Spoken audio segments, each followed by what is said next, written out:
여러분, 지금 뉴욕 맨해튼에서 믿기 힘든 일이 벌어지고 있습니다. 세계 금융의 중심지, 그 바쁜 뉴요커들이 한 그릇의 라면을 위해 몇 시간씩 줄을 서고 있다는 소식입니다. 단순한 라면이 아닙니다. 한강의 야경을 배경으로 즉석에서 끓여 먹는 이른바 한강라면이 뉴욕 MZ세대의 새로운 버킷리스트가 된 것인데요. 심지어 플로리다에서 1800km를 날아와 이 체험을 하려는 사람까지 있었다고 합니다. 대체 이 라면에 무슨 특별한 매력이 있는 걸까요? 왜 하필 한강 라면일까요?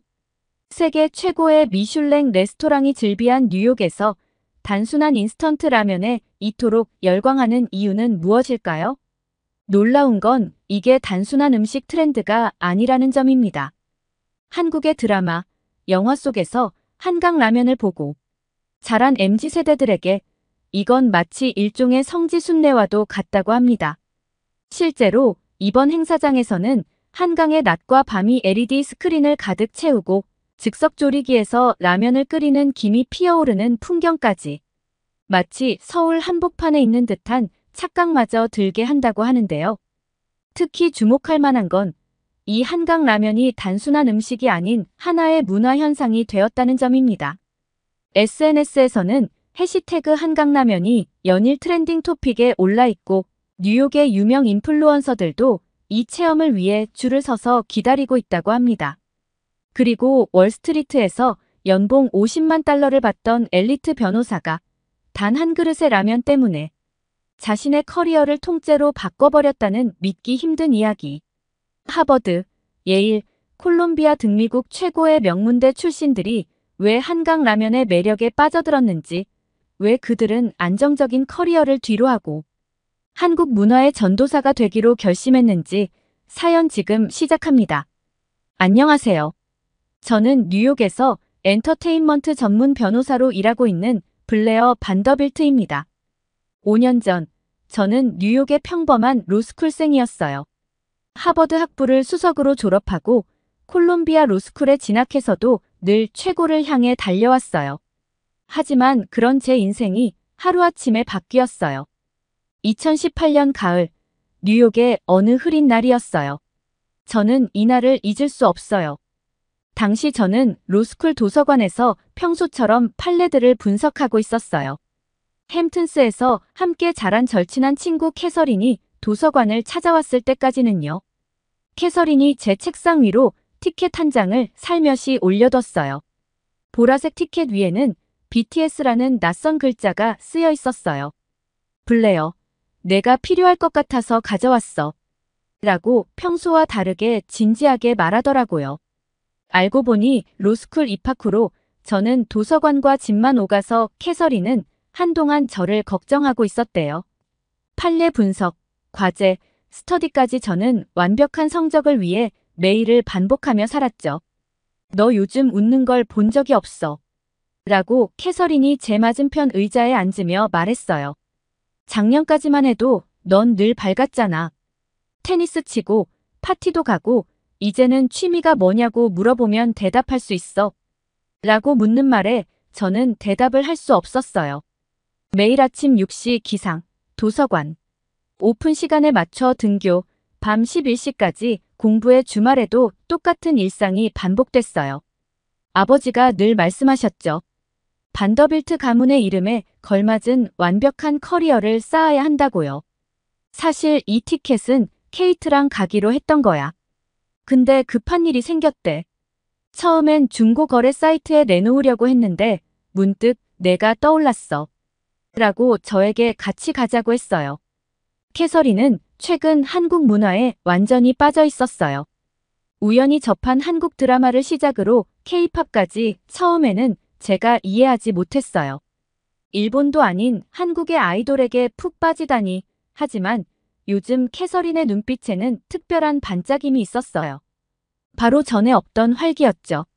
캐서린은 BTS 음악의 특별함을 열정적으로 설명했어요. 단순한 댄스 음악이 아니라 우리 세대의 진짜 이야기를 한다고요. 꿈에 대해서, 사회의 압박감에 대해서, 그리고 진정한 자아를 찾아가는 여정에 대해 노래한다고 했어요. 그때는 그저 고개만 끄덕였어요. 솔직히 반신반의했거든요. 팝 콘서트라니. 저희 집안에서는 상상도 할 수 없는 일이었죠. 그런데도 그날따라 이상하게 마음이 끌렸어요. 메디슨 스퀘어 가든에 도착했을 때 저는 제 눈을 의심할 수밖에 없었어요. 2만 명의 관객들이 손에 든 보라색 야광봉이 만들어내는 장관은 마치 별이 빛나는 밤하늘 같았어요. 평소 저희 가족이 즐겨 찾던 링컨 센터의 고급스러운 분위기와는 전혀 달랐지만 이상하게도 거부감이 들지 않았어요. 그리고 그들이 무대에 등장했을 때 제 인생이 바뀌기 시작했어요. 안녕하세요. 방탄소년단입니다. 한국어였어요. 알아들을 수 없는 언어였지만 이상하게도 가슴 한켠이 따뜻해졌어요. 무대 위 7명의 퍼포먼스는 충격 그 자체였어요. 제가 알고 있던 모든 공연의 개념이 무너지는 듯 했어요. 완벽한 군무, 폭발적인 에너지, 그리고 관객들과 주고받는 강력한 교감까지. 특히 스프링데이라는 곡이 시작되었을 때의 기분을 절대 잊을 수 없어요. 한국어 가사는 하나도 이해할 수 없었는데 그들의 목소리에 담긴 감정이 고스란히 전해져 왔어요. 눈시울이 붉어지는 걸 느끼면서도 이상하게 부끄럽지 않았어요. 주변을 둘러보니 많은 사람들이 저와 같은 표정을 짓고 있었거든요. 옆자리에 앉은 아시아계 소녀가 제게 미소를 지으며 말을 걸었어요. 그녀의 손에는 한글로 쓰여진 응원 피켓이 들려 있었어요. 처음 온 사람들은 다 이렇게 된다고 했어요. 처음에는 호기심으로 왔다가 이렇게 빠져든다고요. 그때는 그 말이 무슨 뜻인지 몰랐어요. 하지만 지금은 알아요. 그것은 단순한 공연이 아닌 문화적 충격이었다는 걸요. 콘서트가 끝나고 집으로 돌아오는 길에도 그들의 노래가 계속 머릿속에 맴돌았어요. 평소라면 바로 과제를 시작했겠지만 그날은 달랐어요. 유튜브를 열어 BTS를 검색했고 그들의 다른 무대들을 찾아보기 시작했어요. 한번 영상을 보니 빠지게 되었고 그렇게 시간이 흘러갔어요. 캐서린이 건네준 BTS 콘서트 티켓이 제 인생의 전환점이 됐어요. 콘서트 이후로 제 일상의 변화가 찾아왔어요. 사실 아시아 문화에 대한 제 경험이라고는 뉴욕의 일식당에서 스시를 먹어본 게 전부였어요. 처음엔 K-팝도 J-팝처럼 단순한 아이돌 문화일 거라 생각했죠. 하지만 BTS의 음악을 더 찾아 들으면서 완전히 다르다는 걸 알게 됐어요. 일본의 아이돌이 귀엽고 가벼운 노래를 부른다면 BTS는 우리 세대의 고민과 아픔을 진정성 있게 노래했어요. 청춘의 불안과 두려움, 사회의 압박감, 그리고 그 속에서 피어나는 희망까지 담겨 있었어요. 매일 밤 유튜브에서 한국 콘텐츠를 찾아보는 게 습관이 됐어요. K-팝을 시작으로 한국 드라마, 예능, 영화까지 모두 섭렵했죠. 특히 응답하라 시리즈를 보면서 깊은 감동을 받았어요. 일본 드라마가 판타지 같은 로맨스를 그린다면 한국 드라마는 보통 사람들의 일상과 가족의 이야기를 따뜻하게 담아내더라고요. 한국의 음식 문화도 저를 매료시켰어요. 일본 음식이 정갈하고 개인적인 식사 문화라면 한국의 식사 문화는 나눔과 소통이 중심이었어요. 푸짐한 반찬을 다 같이 나눠 먹고 한 테이블에 둘러앉아 이야기를 나누는 모습이 인상적이었죠. 스프링데이 라이브 영상 아래에 이런 감상을 길게 댓글로 남겼는데 그게 지민이와의 첫 만남이었어요. 지민이는 서울대 음대생이었어요. 피아노를 전공하고 있었죠. 서로 다른 대륙에 살고 있는 우리는 이상하게도 많은 공통점이 있었어요. 클래식을 전공한 지민이도 저처럼 BTS를 통해 새로운 음악 세계를 발견했대요. 우리는 인스타그램을 통해 매일 서로의 일상을 공유했어요. 시차 때문에 제가 잠들 때쯤 지민이의 하루가 시작됐어요. 그래서 아침마다 폰을 열면 지민이가 보내준 서울의 일상 사진들이 가득했죠. 한강에서 친구들과 치맥을 즐기는 모습, 홍대 거리에서 버스킹 공연을 보는 장면, 늦은 밤 편의점에서 라면을 먹는 모습까지. 제가 상상한 한국의 모습과는 전혀 달랐어요. 특히 한강 사진들이 제 마음을 사로잡았어요. 마천루를 배경으로 수면 위에 반짝이는 불빛들, 강변을 따라 늘어선 편의점들, 자전거를 타는 사람들, 돗자리에 앉아 치맥을 즐기는 젊은이들까지 말이죠. 뉴욕의 센트럴파크가 여유와 휴식의 공간이었다면 한강은 마치 젊은이들의 축제 같았어요. 지민이는 매일 밤 한강에서의 에피소드를 들려줬어요.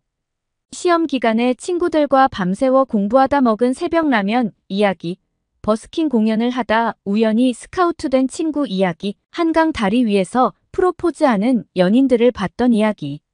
그 이야기들을 들으며 저는 점점 한국이라는 나라가 궁금해졌어요. 어느 날 새벽 K-팝 영상을 보다가 문득 한국에 가보고 싶은 생각이 들었어요. 하지만 곧 현실적인 고민이 밀려왔어요. 방학 때마다 부모님 집에서 보내는 게 저희 가문의 전통이었거든요. 떨리는 마음으로 아버지께 전화를 드렸어요. 한국 문화에 관심이 생긴 것과 그곳에서 느껴지는 새로운 가능성에 대해 조심스레 말씀드렸어요. 의외로 아버지는 관심 있게 들으셨고 우연히 읽으신 기사가 있다며 저에게 보내주셨어요. 아버지가 보내주신 뉴욕타임즈 기사의 제목은 K-컬처즈 리걸 가디언즈 하우 로이어즈 아브리징 컬처럴 갭스였어요. 기사 속 변호사님의 이야기가 제 시선을 사로잡았어요.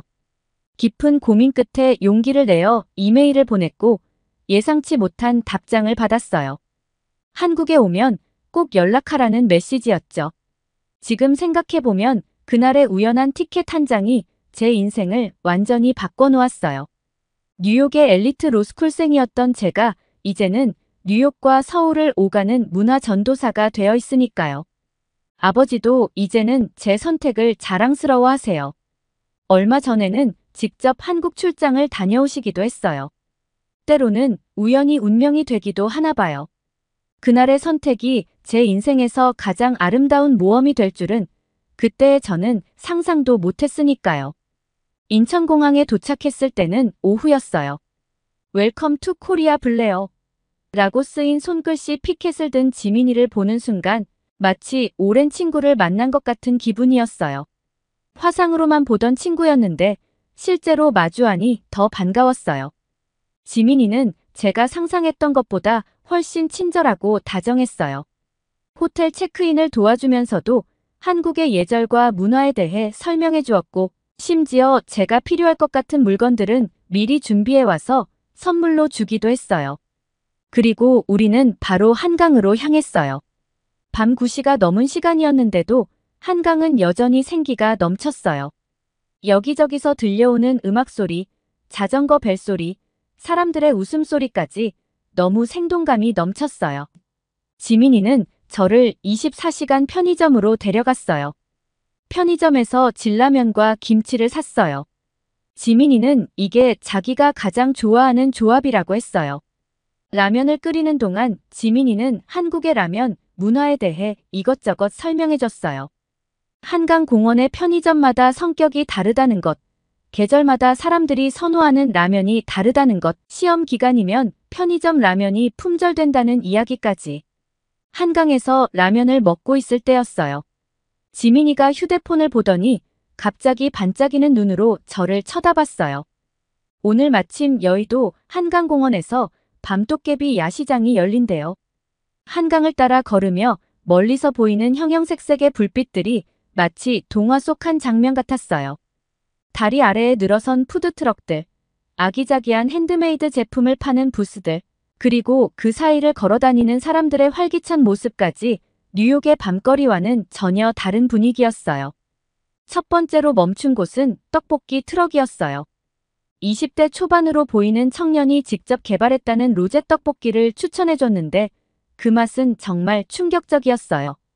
한국의 매운맛과 이탈리아 크림소스의 조화라니 너무나도 신선했어요. 평소 매운 걸 잘 못 먹는 제가 다 먹어버렸을 정도예요. 옆 트럭에선 색색의 마카롱을 팔고 있었어요. 겉모습은 프랑스 마카롱과 비슷했지만 인절미, 흑임자, 녹차 등 한국적인 맛을 담고 있더라고요. 판매하시는 분이 제가 외국인인 걸 아시고는 하나씩 맛보라며 더 챙겨주셨어요. 수제 칵테일을 파는 트럭 앞에서는 재미있는 일이 있었어요. 달빛 소주라는 메뉴가 있길래 호기심에 주문했는데 옆에 있던 한국 대학생들이 저보고 소주는 조심하라며 걱정하더라고요. 하지만 막상 마셔보니 소주의 강렬함과 과일의 달콤함이 어우러진 새로운 맛이었어요. 야시장 한켠에서는 젊은 아티스트들이 만든 작품들을 전시하고 있었어요.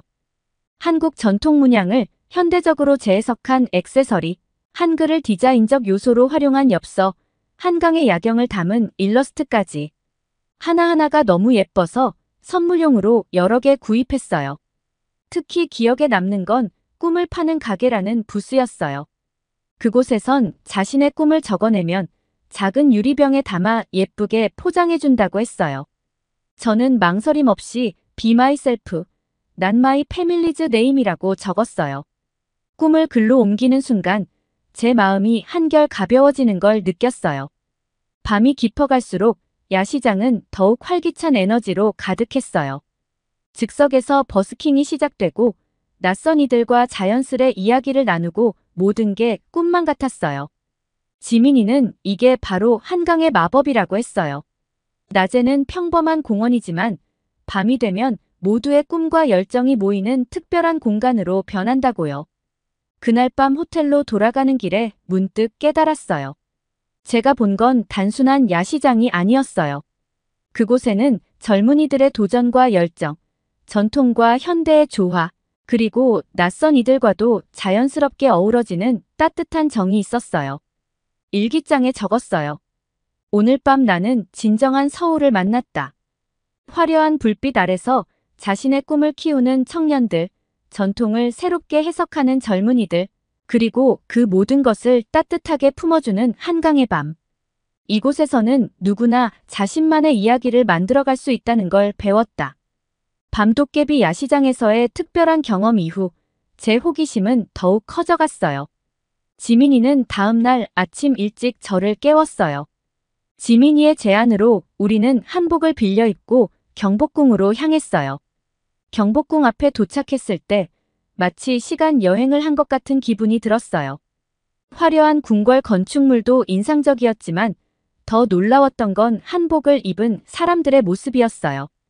전통 한복부터 현대적으로 재해석된 한복까지 저마다의 개성이 담긴 한복을 입은 사람들이 궁궐을 물들이고 있었죠. 수문장 교대식을 구경하면서 지민이가 재미있는 이야기를 들려줬어요. 조선시대 궁궐 문화부터 현대적 해석이 더해진 새로운 전통까지 특히 인상 깊었던 건 전통을 지키면서도 새로운 변화를 받아들이는 한국의 유연함이었어요. 궁궐 안으로 들어서자 더욱 특별한 광경이 펼쳐졌어요. 현대적인 서울의 마천루를 배경으로 고궁의 처마가 하늘을 가리키고 있는 모습이 마치 한 장의 엽서 같았어요. 경회로의 연못가에서는 외국인 관광객들이 한복을 입고 사진을 찍고 있었는데 그들의 표정에서 저와 같은 설렘이 느껴졌어요. 점심시간이 되자 지민이가 근처 삼청동으로 안내했어요. 좁은 골목길을 걷다 보니 전통 한옥을 개조한 궁중문화체험관이 나왔어요. 그곳에서 처음으로 진정한 한식의 철학을 배웠어요. 한식은 단순한 음식이 아니에요. 이건 우리의 철학이자 문화예요. 체험관에 한복을 입은 해설사 선생님께서 이렇게 설명을 시작하셨어요. 오방색을 담은 음식들의 배치, 계절의 변화를 담은 식재료들, 그리고 자연과 조화를 이루는 발효 문화까지. 한 상에 차려진 음식들 하나하나가 이야기를 담고 있었어요. 비빔밥 한 그릇을 받아들었을 때 선생님께서는 각 재료가 가진 의미를 설명해 주셨어요. 밥은 땅을, 고명은 하늘을, 계절 나물은 자연을, 고추장은 태양을 상징한다고 했어요. 모든 재료를 섞어 먹는 것은 천지자연과 하나가 되는 것을 의미한다고 하셨죠. 특히 감동적이었던 건 공간이라는 단어였어요. 한식에는 항상 공간이 있다고 해요. 음식과 음식 사이의 공간, 그릇과 음식 사이의 여백. 이런 공간들이 음식을 더 돋보이게 하고 사람들과의 대화를 자연스럽게 만든다고 했어요. 뉴욕의 빽빽한 플레이팅과는 전혀 다른 철학이었죠. 후식으로 나온 전통차를 마시며 더 많은 이야기를 들었어요. 발효 음식에 담긴 기다림의 미학, 절기에 따라 달라지는 식재료, 그리고 무엇보다 함께 먹는 문화에 대해서요. 한국에서는 혼자 먹는 것보다 함께 먹는 것이 자연스럽다고 해요. 그래서 모든 반찬은 함께 나눠 먹을 수 있게 준비된다고 했어요. 오늘은 드디어 변호사님을 만나는 날이에요.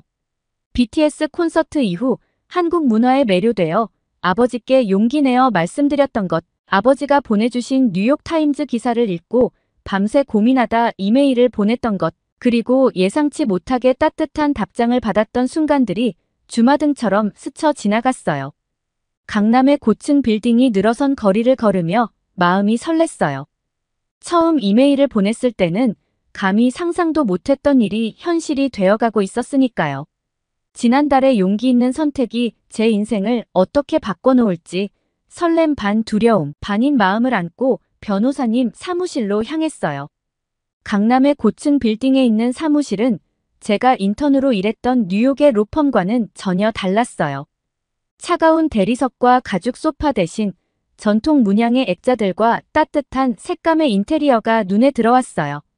책장에는 법률 서적과 함께 다양한 문화예술 서적들이 꽂혀 있었고 한쪽 벽면에는 유명 K-팝 아티스트들과 찍은 사진도 걸려 있었어요. 변호사님은 따뜻한 차를 내어주시며 본인의 이야기를 들려주셨어요. 뉴욕에서 성공적으로 일하고 계실 때 우연히 맡게 된 한국 엔터테인먼트 회사의 소송건이 인생의 전환점이 되었대요. 그때 처음으로 문화와 법률이 만나는 지점의 매력을 발견하셨다고 해요. 지난 10년간 맡으셨던 프로젝트들의 이야기는 하나하나가 흥미진진했어요. 처음 미국에 진출하는 K-팝 그룹의 계약을 검토하면서 문화적 차이로 인한 오해를 풀어준 일, 한국의 전통 공예품이 해외에서 무단 복제되는 것을 막은 일, 한국 드라마의 리메이크 계약을 성사시킨 일까지. 특히 인상 깊었던 건 최근에 진행하신 프로젝트였어요. 한복 디자이너와 현대 패션 브랜드의 콜라보레이션 계약을 자문하시면서 단순히 법적 문제만이 아닌 전통 문화의 정체성을 지키는 문제까지 고민하셨대요. 전통과 현대의 조화, 동양과 서양의 만남까지. 마치 제가 경복궁에서 느꼈던 그 특별한 감동이 법률적인 영역에서도 이루어지고 있었어요.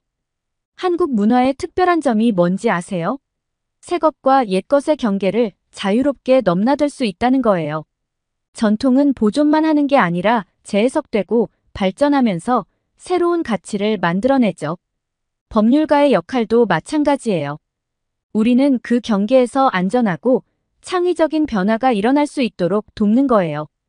변호사님의 말씀을 들으며 제 마음속 퍼즐 조각이 맞춰지는 기분이었어요. 그동안 법조인의 길은 제게 족쇄처럼 느껴졌는데 이렇게 새로운 관점으로 바라볼 수도 있다는 걸 처음 알았어요. 문화적 가치를 지키고 발전시키는 일, 서로 다른 문화 간의 다리를 놓는 일.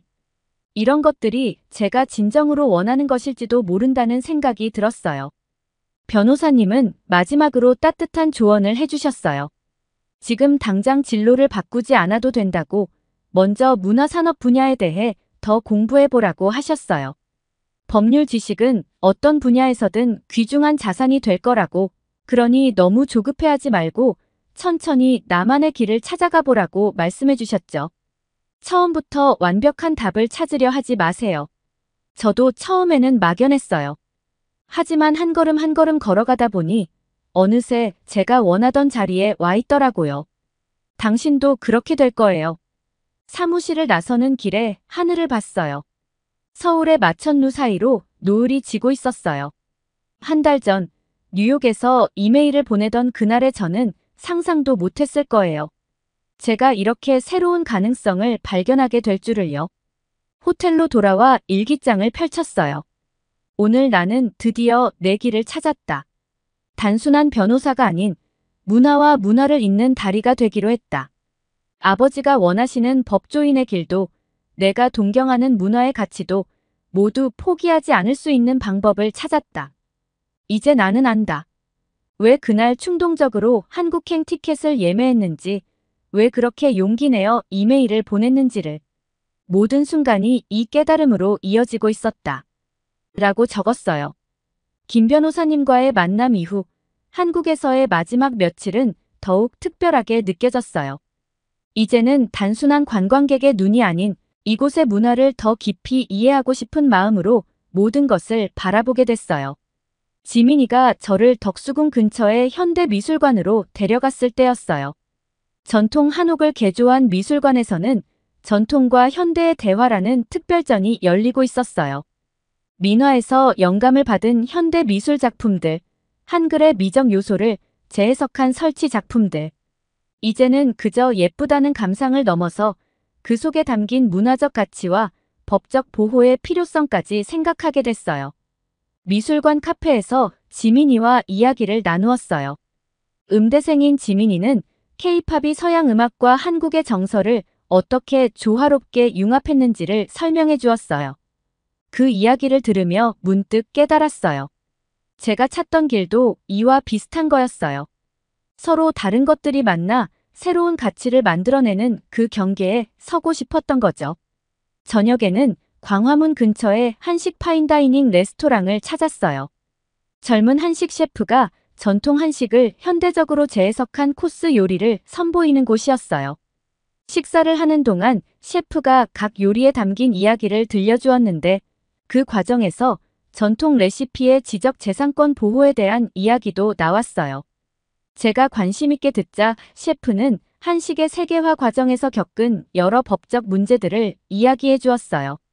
다음 날 아침, 한국에서의 마지막 날이었어요.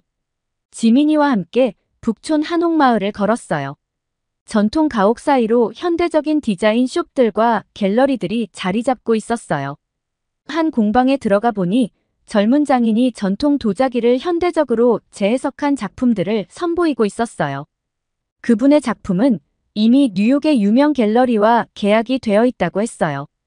점심은 종로의 오래된 고택을 개조한 문화공간에서 먹었어요. 그곳에서 우연히 한복 디자이너와 이야기를 나눌 기회가 있었는데 전통 한복의 현대화 과정에서 겪는 어려움을 들려주셨어요. 저는 김 변호사님께 들었던 법률적 조언들을 조심스럽게 나누었고 디자이너는 큰 관심을 보이셨어요. 마지막으로 인사동의 전통 찻집에서 지민이와 작별차를 마셨어요. 처음 만났을 때는 서로 말도 잘 통하지 않던 우리가 이제는 깊은 대화를 나누는 친구가 되어 있었어요. 지민이는 제가 찾은 새로운 꿈을 진심으로 응원해 주었어요. 언니가 꿈꾸는 변호사가 되면 우리나라의 문화가 세계로 나아가는 길이 더 넓어질 것 같아요. 공항으로 가는 길에 창밖으로 스쳐 지나가는 서울의 풍경을 보며 생각했어요. 일주일 전만 해도 저는 그저 한국 문화의 매력에 빠진 관광객이었는데 이제는 그 문화를 세계와 연결하는 다리가 되겠다는 꿈을 가진 예비 법률가가 되어 돌아가는 거예요. 인천공항에 도착해서 마지막으로 일기를 썼어요. 이제 나는 돌아간다. 하지만 이건 끝이 아닌 시작이다. 뉴욕에서의 내 일상도 로스쿨에서의 공부도 모든 것이 새로운 의미를 가지게 될 것이다. 언젠가 나는 꼭 다시 이곳에 돌아올 것이다. 그때는 한국 문화의 세계화에 기여하는 법률가로서 저는 일기를 쓰면서 다짐을 했어요. 비행기가 이륙하며 창 밖으로 한국의 전경이 보였어요. 이 마지막 풍경이 제 새로운 시작이 될 거라는 걸요. 지금은 뉴욕에서 K컬처 전문 변호사로 활동하고 있어요.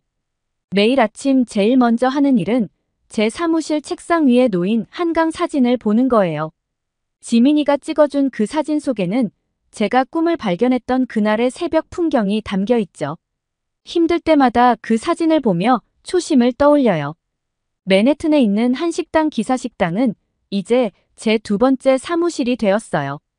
처음에는 한국이 그리워 자주 들렸던 곳인데 어느새 단골이 되어 사장님 내외와 가족 같은 사이가 됐어요. 중요한 계약 협상이 있는 날이면 늘 이곳에서 미팅을 해요. 한국의 정을 느낄 수 있는 이곳에서는 어떤 어려운 협상도 부드럽게 풀리는 것 같아요. 특히 보람을 느끼는 건 한국계 로스쿨 학생들을 만날 때예요. 저와 비슷한 고민을 안고 있는 그들에게 제 경험을 들려주고 그들의 꿈을 응원해주는 멘토가 되었어요. 얼마 전에는 제가 멘토링하던 학생이 K-팝 엔터테인먼트 회사의 법무팀에 합격했다는 소식을 전해왔어요. 그 소식을 들었을 때의 뿌듯함이란 이제는 확신해요. 그때의 선택이 제 인생의 터닝 포인트였다는 걸요. 한국에서 보낸 그 일주일이 제 삶을 완전히 바꿔놓았어요. 지금도 매일 밤 잠들기 전에 감사한 마음으로 그때의 기억을 떠올려요. 용기 내어 보냈던 그 이메일, 처음 만난 지민이, 김 변호사님과의 대화, 그리고 한강에서의 그 특별한 밤까지 말이죠. 저는 이제 또 다른 꿈을 꾸고 있어요. 언젠가는 서울의 분사무소를 열어서 양쪽을 오가며 더 많은 문화의 다리를 만들고 싶어요. 그때까지 전 오늘도 제 책상 위에 한강 사진을 보며 그날의 설렘과 결심을 새롭게 해요. 지금 저는 매일 새로운 꿈을 그리고 있어요. 단순히 K컬처 전문 변호사로 일하는 것을 넘어 더 큰 그림을 그리게 됐거든요. 문화적 가치를 법적으로 보호하는 일의 중요성을 깨달았기 때문이에요. 얼마 전에는 뉴욕 대학에서 K컬처와 엔터테인먼트법 특강을 했어요. 학생들의 반짝이는 눈빛을 보며 5년 전 제가 한국에서 경험했던 그 설렘이 떠올랐어요. 특강이 끝난 후 한 학생이 다가와서 물었죠. 어떻게 이 길을 선택하게 되셨나요? 그 질문에 답하며 다시 한번 깨달았어요. 제가 얼마나 행복한 선택을 했는지를. 이제는 더 구체적인 계획도 세웠어요. 내년에는 한국어 공부를 본격적으로 시작할 거예요. 지민이가 온라인으로 한국어를 가르쳐 주기로 했어요. 또 서울대 로스쿨과 콜롬비아 로스쿨의 교환 프로그램도 기획 중이에요. 미래의 법률가들이 양국의 문화와 법률을 더 깊이 이해할 수 있도록 돕는 프로젝트죠. 3년 후를 목표로 서울 분사무소 설립도 준비하고 있어요. 김 변호사님께서 멘토가 되어주시기로 하셨어요. 단순히 법률 사무소가 아닌 문화 교류의 플랫폼으로 만들 계획이에요. 법률 상담뿐만 아니라 문화 예술인들이 모여 새로운 아이디어를 나누고 협업할 수 있는 공간을 만들고 싶어요. 특히 전통 문화의 현대화 과정에서 발생하는 법적 문제들을 연구하는 것에 관심이 많아졌어요. 한복의 현대적 재해석, 전통 음악의 현대화, 한식의 세계화. 이 과정에서 전통의 가치를 보호하면서도 창의적인 변화를 가능하게 하는 법적 프레임워크를 만드는 게 제 궁극적인 목표예요. 가끔은 제가 꿈꾸는 게 너무 큰가 싶다가도 한강 사진을 보면 용기가 생겨요. 그때 그 새벽 한강에서 느꼈던 그 특별한 감동이 떠올라서요. 전통과 현대가 공존하고 서로 다른 문화가 자연스럽게 어우러지던 그곳에서 저는 불가능해 보이는 꿈도 이룰 수 있다는 걸 배웠으니까요. 이제 저는 매일 아침 창밖으로 보이는 맨해튼의 풍경과 제 책상 위에 한강 사진을 번갈아 보며 하루를 시작해요. 두 도시의 스카이라인이 제게는 더 이상 별개의 것이 아니에요. 서로를 이해하고 연결하는 그 중심에 제가 서 있다는 게 자랑스럽고 감사해요. 제 이야기를 들어주셔서 감사합니다. 사연을 재밌게 들으셨다면 구독과 알림 설정 부탁드립니다. 여러분의 구독과 알림 설정은 영상 제작에 큰 힘이 됩니다. 구독자 여러분의 사연 또한 제보 받습니다. 사연으로 채택되신 분들께는 소정의 선물 또한 보내드리고 있으니 많은 참여 부탁드립니다. 지금까지 외국인의 시선에서 한국의 감동에 빠진 이야기를 전해드리는 감동 다이브였습니다. 좋은 하루 보내세요. 감사합니다.